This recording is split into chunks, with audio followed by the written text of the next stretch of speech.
Yun, ito, Montero Sport. Anyway, meron akong i-share sa lahat ng may mga sasakyan na transmission, sa mga manual transmission. So, marami sa atin mga sasakyan ngayon is nabaha. Although hindi naman lumagpas sa mismong sa may flooring ng sasakyan. Dito, hindi naman siya lumagpas, pero yung ilalim ng makina, is yung makina and yung transmission, inabot. So, mayroong customer, dalawa, na nirereklamo na complain niya is yung cambio niya hindi na makambyo. Yung gear ayaw makambyo pero maandar ang makina. So, anong ba dapat yung gawin?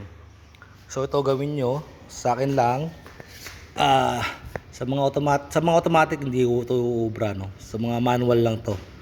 Jackin nyo yung dalawang hulihan, especially kapag ang makina nyo is yung straight, no? May propeller sa hulihan yan. Ngayon, may ibang mga makina naman na didisid basta manual transmission. Pag wala naman, pagkang makina naman yung balagbag, like balagbag, kasi ito ganito.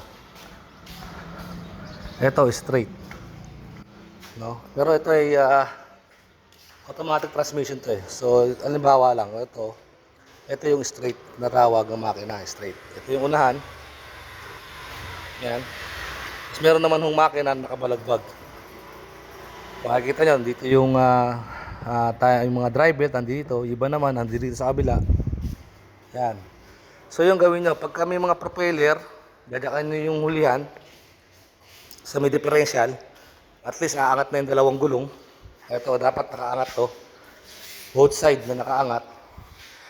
And ang gawin nyo, punta kayo sa harapan ng sasakyan, sa may manibela, i-cambio nyo siya na nakapatay ang makina. Then i-start nyo. Pero bago yung gawin nyo yun, dapat nakatapak yung paa nyo sa clutch. Then i-start, nakakambyo. Then unti-unti nyong i-release yung clutch nyo, yung paa nyo, yung angat ng konti. Ngayon, may maririnig kayong lalagapak, ganun ang mga tunog no?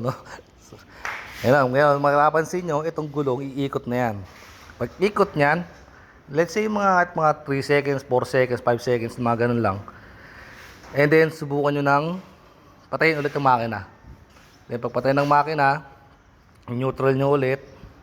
Tapos, paandarin ulit yung makina, tapak ng clutch, and then, dun nyo na i-cambio.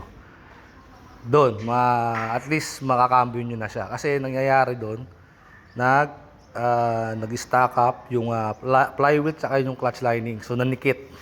So, hirap siya. Hirap pa ikutin, no? So, gano'n. Yung iba naman ang ginagawa, kakambyo nila, tapos papatakbuhin hanggang sa kumandyot. So, yun. Ang masakit lang kapag kaya, may mga sasakyan sa unahan, hindi nyo magagawa.